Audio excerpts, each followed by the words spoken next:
आदाब नाज़रीन, Z news में आपका खैर मकदम है।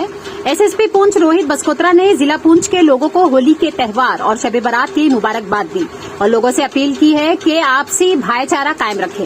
आगे देखिए हमारे नुमाइंदा जहांगीर अहमद की ये रिपोर्ट। पहले मैं आपके माध्यम से पूरे जिले के पुंछ वासियों को और हर कम्युनिटी के लोगों को होली की मुबारकबाद देता हूँ। इसके साथ साथ आपको पता है कल होली के साथ ही शब बारात का दिन भी आ रहा है, तो हर कम्युनिटी को मेरी तरफ से बहुत बहुत मुबारक है। मेरी सब लोगों से दरख्वास्त रहेगी, क्योंकि होली के त्यौहार में डिफरेंट लोग इसको सेलिब्रेट करते हैं, लेकिन जब वो उसमें सेलिब्रेट करें अपने जो हमारे सामाजिक संस्कार हैं अपनी मर्यादाओं का पालन में रखें और कोई ऐसा इंसिडेंट ना करें जिसमें किसी के साथ तनाजा हो या किसी के साथ बदमज़गी का मजा आए। ऐसे करने को वालों के खिलाफ पुलिस सख्त कार्रवाई करेगी और मैं उनको आगाह करना चाहता हूँ, त्यौहार का मजा लीजिए, इस मज़े को समाज में भाईचारा सौहार्द का मजा लीजिए, इसको ख़राब करने की कोशिश ना करें।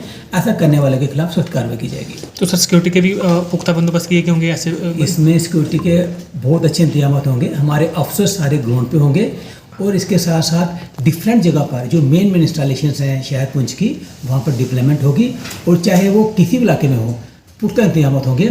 लेकिन इंतजाम के साथ साथ हमें कॉपरेशन की उम्मीद है लोगों से कि वो फेस्टिवल को ये सेलिब्रेट करें, प्रॉपर तरीके से करें, कोई ऐसी चीज़ों में इंडल्ज ना हो जिसमें दूसरे को परेशानी हो। शुक्रिया।